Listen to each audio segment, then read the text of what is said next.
Okay, project update.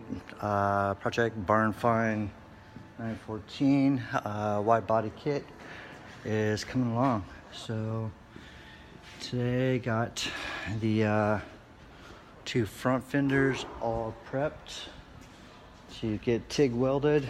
They're both Cleco'd. If you don't know what Cleco is, check it out.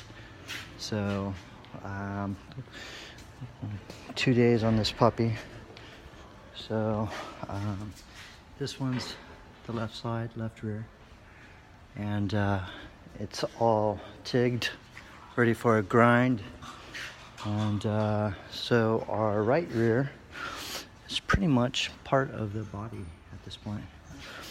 So I apologize for the video. We're doing it on an iPhone, so it can be a little bit cumbersome because you can't really see.